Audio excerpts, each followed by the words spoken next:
తాకట్టులో ఉన్న బంగారాన్ని విడిపించి ఆ రోజున్న మార్కెట్ ధర కట్టి మిగిలిన డబ్బును మీకు అందిస్తుంది ఎస్వీఎస్ గోల్డ్. అలా డౌట్ లేదు. ఇప్పుడు నువ్వు నీ వరకు వస్తే ఇప్పుడు నార్మల్గా నువ్వు బాగా సక్సెస్ఫుల్గా ఎదిగిపోయావు, మీ ఫాదర్ని మదర్ని తెచ్చేసుకున్నావా, ఇంకా వాళ్ళు అక్కడే ఉన్నారా? వాళ్ళకి అసలు ఇక్కడ ఉండడం అస్సలు ఉండలేరు సార్. నేను ఒకరోజు ట్రై చేశాను సార్, తీసుకురావడానికి ట్రై చేస్తే మధ్యాహ్నం ఉన్నారు సార్ వాళ్ళు. వాళ్ళకి పాపం ఆ ఊర్లో ఇంటి దగ్గర కూర్చొని అరుగు మీద కూర్చొని పక్కన వాళ్ళతో కబుర్లు చెప్పుకోవడం, వచ్చిపోయే వాళ్ళతో మాట్లాడుకోవడం, ఇవి బాగా అలవాటు సార్. అందుకని కాసేపు కూడా ఆ రూమ్లో ఉండలేకపోయారు సార్ వాళ్ళు. ఇక్కడేం మనకి ఇరుగు పొరుగు ఉండరు. ఎవడ వాళ్ళ వాడితే ఆ ఇంట్లో ఉంటే వాళ్ళే అంతవరకే సార్. అదే పక్కింటికి వెళ్ళి మాట్లాడేది. వీళ్ళకి ఏంటంటే బయట కూర్చొని ఇప్పుడు పైగా నువ్వు ఇంత సక్సెస్ఫుల్గా నీ గురించే కబుర్లు జరుగుతూ ఉంటాయి నాకు తెలిసి. అంతే సార్, ఏదో ఒకటి వాళ్ళకి సరదాగా ఏమో 1,00,000 కబుర్లు చెప్పుకుంటారు. ఈ నెల్లి బయట బ్రహ్మంగారి మఠం అని ఒకటి ఉంటుంది సార్ మా ఊర్లోనే. ఆ మఠం దగ్గర అరుగు మీద కూర్చుంటూ ఒక 20 మంది కూర్చొని అందరూ హ్యాపీగా జోకులు చెప్పుకుంటూ వాళ్ళు సరదాగా ఎంజాయ్ చేస్తుంటారు. ఆ పొలానికి ఒకసారి వెళ్ళి చూసి వస్తే చాలు, ఆ మోటార్ ఆడుతుందా లేదా. వ్యవసాయం చేస్తున్నారా? ఇప్పుడు ప్రజెంట్ మనకు కొనుక్కున్న పొలం కౌలుకి ఇచ్చేసాం సార్. ఎవరొకరు చేస్తుంటారు. వీళ్ళకి కొంచెం వయసు అయిపోయింది కదా సార్ ఇంక ఈ టైంలో. అదేలే, కులదీపకుడివి నువ్వు. ఎందుకంటే ఇది నిజంగా ఒక సినిమా కథ చెప్పాలంటే. ఇదే ఒక సినిమా కథ. ఎందుకంటే నువ్వు అన్ని పోగొట్టుకున్న ఇంటికి మళ్ళీ అన్ని తీసుకెళ్ళేవాడు. ఇదంతా బాగానే ఉంది. మరి ఏంటి నీ శ్రీ మహాలక్ష్మి ఎప్పుడు ఏం కదా అసలు? సార్ అది చూస్తున్నాం సార్. ఇంకా అంటే మనం ఒక 2 years ఆగి చేసుకుందాం అనుకుంటున్నాను సార్ ఇప్పుడే. అవునా? అంతే సార్. లవ్ గట్ట ఏం పడలేదా? నేను నాకు ఏవో 1-2-3 విన్నాను నేను. బీటెక్లో అలాంటిది ఉండేది సార్. పాపం అమ్మాయికి పెళ్ళి అయిపోయి ఇప్పుడు పిల్లలు కూడా ఉన్నారు. మనం ఆ టాపిక్ మాట్లాడుకున్నా బాగోదేమో. బీటెక్ చాలా ఓల్డ్ చాప్టర్ అయిపోయింది. తర్వాత లేదు సార్, ఇంకా అక్కడతో నిజం. అంతే సార్, నిజంగా సార్. అంతే సార్. ఎలా బీటెక్లో బీటెక్ గురించి నేను అసలు ఎత్తట్లేదు. అసలు బీటెక్ చాలా ఓల్డ్ స్టోరీ. నువ్వు తర్వాత చాలా అచీవ్ చేసావు.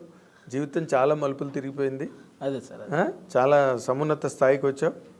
బీటెక్ ఎవడు అడుగుతాడు ఇంక నేను? ఇప్పుడు నువ్వు ఆ సర్టిఫికెట్ కూడా దాచుకోకలేదు ఇంట్లో. ఇప్పుడు నేను ప్రజెంట్ లైఫ్ నీకు ఒక క్రేజు, ఒక గ్లామరు, ఒక డిమాండు.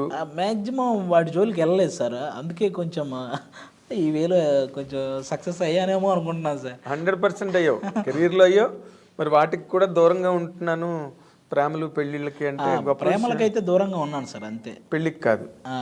పెళ్ళికి ఇంక ఇప్పుడే కాదని అనుకున్నాను సార్. ఎందుకంటే నాకంటే సీనియర్లు ఉన్నారు మా టీవీలోనే. అదే సుధీర్ ఉన్నాడు, ప్రదీప్ ఉన్నాడు. అంటే వాళ్ళు చేసుకోకుండా నేను చేసుకుని శబ్దం చేసేవంట. అంతే సార్. శబ్దం చేసావు, ప్రమాణం చేసావు? ప్రమాణం ఏం లేదు సార్, మాకు ఒక సరదా డిస్కషన్ ఉంటుంది కదా సార్. వాళ్ళు ఎప్పుడైనా ఏరని ఇది ఎప్పుడంటే అన్న ఫస్ట్ మీరు చెప్పండి, మీరు నాకంటే పెద్దోళ్ళు, మీరు అయ్యాక నేను చేసుకుంటాను. అసలు వాళ్ళది ఎందుకు వెళ్ళట్లేదు? ఏదో సుధీర్కి ఏదో లవ్ అఫేర్ ఉంది అంటున్నారు. అవన్నీ టీవీ పర్పస్ సార్. అలానే కాదు సార్, వాళ్ళు కూడా వెయిటింగ్. ఊరికే నాదంతా జీరో అయినా అలా ఏం లేదు సార్. వాళ్ళకు ఒక కెమిస్ట్రీ ఖచ్చితంగా వర్కౌట్ అయినట్టే కదా సార్. 9 years చేశారంటే ఆ కెమిస్ట్రీ ఉంటుంది కదా. అవునులే. దాన్ని వాళ్ళకి ఇంకా వాళ్ళ పర్సనల్ సార్, అది ఏదున్నా వాళ్ళు తేల్చుకోవాల్సింది వాళ్ళిద్దరు. అవును సార్, అవును. అంతేనా?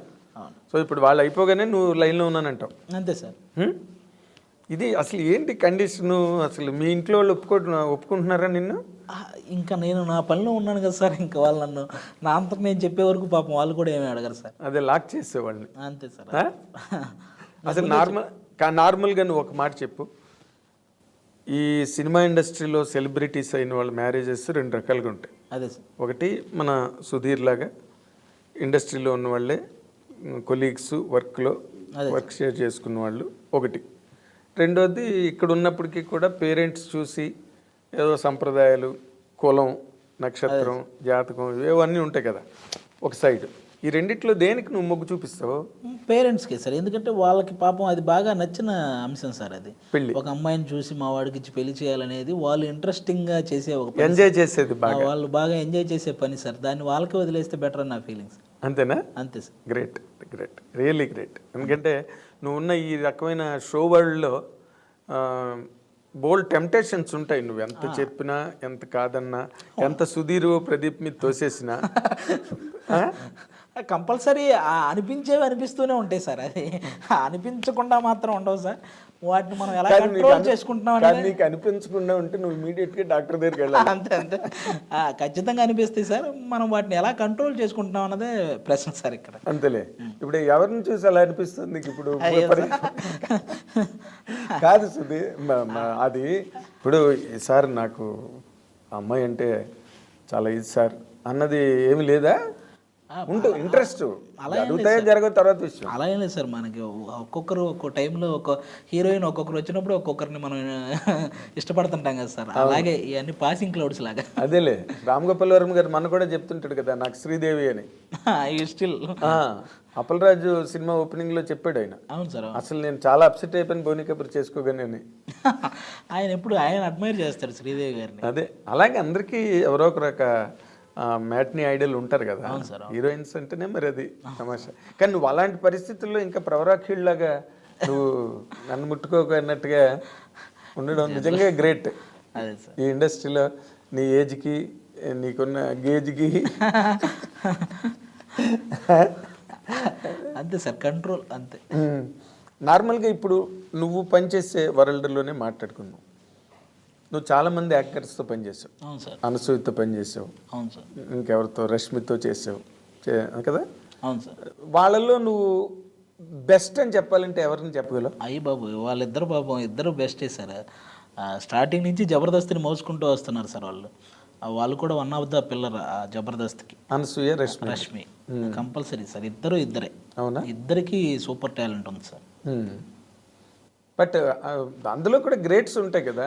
బాలు గారు గ్రేట్, ఘంటసాల గారు గ్రేట్. బట్ ఎందుకు సార్ గొడవలు అయిపోతాయి ఎవరి పేరు చెప్పిన? ఎందుకంటే ఇద్దరితో నేను వర్క్ చేయాల్సిన వాడిని. అదే, నిన్ను చంపేస్తారేమో. నువ్వు అక్కడికి వెళ్ళి అనసూయ గ్రేట్ అంటావా అని రష్మిని గ్రేట్ అంటావా అని అనసూయ. అంతే సార్. వాళ్ళతో వర్కింగ్ ఎట్లా ఉంటుంది నీకు? చాలా బాగుంటుంది సార్. ఇద్దరు స్పోర్టివ్నెస్ ఎక్కువ సార్ ఇద్దరికి. ఎందుకంటే నేను ఇద్దరితో వర్క్ చేస్తాను, ఇద్దరి మీద డైలాగులు వేస్తుంటాను. చాలా స్పోర్టివ్గా తీసుకుంటారు సార్. ఓకే. ఇప్పుడు నార్మల్గా రష్మి అంత సోషల్ మీడియాలో అంత హల్చల్ ఏమి ఉండదు, కానీ ఏదో ఉంటుంది తనకు ఉన్నది. కానీ బట్ అనసూయ మాత్రం మామూలు రేజ్ కాదు, ఫైర్. అనసూయ కూడా పాపం ఏం ఉండదు సార్. ఆ కాసేపు ఏదన్నా కోపం వచ్చిందంటే కాసేపు అలా మాట్లాడతారేమో, కానీ వెంటనే చాలా సాఫ్ట్ సార్ ఆ అమ్మాయి. అవును, చాలా సాఫ్ట్. బట్ నువ్వు సాఫ్ట్ అని మనం అనుకుంటాం, బట్ సోషల్ మీడియాలోకి వచ్చేసరికి మామూలు ఫైర్ కాదు. అంతే సార్. తనేదో అంటుంది, ఇంకా అక్కడి నుంచి ఫ్యాన్స్, నెటిజన్స్. అంతే సార్.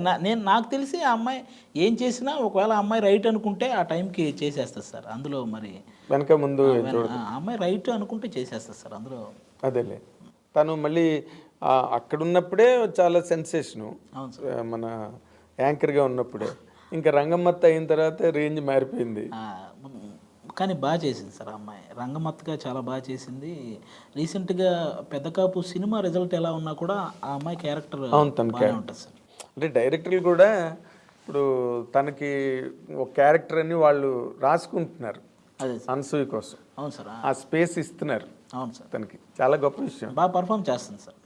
పర్ఫామ్ చేసినా చెప్పినా క్యారెక్టర్ సూటబిలిటీ మీద అవును సార్ త్రూ అయిపోతున్నది. అవును sir. She suits that character. ఇప్పుడు రంగమ్మతే దానికి ఎగ్జాంపుల్. అంతే సార్. అంత పెద్ద కాస్టింగ్లో రంగస్థలం అనగానే గుర్తుండిపోయే క్యారెక్టర్లో అది కూడా ఒకటి సార్. అయ్యో, ఎంత మాట. అసలు తన మీదే కదా సినిమా క్లోజ్ అయ్యింది కూడా, తన మీదే, ఆ క్యారెక్టర్ మీదే కదా. తన్నే కదా చేస్తాడు ప్రెసిడెంట్ బుచ్చిబాబు. అవును సార్. ప్రెసిడెంట్ చేయడం చాలా మంచి సక్సెస్ ఉంది ఇన్ జనరల్గా.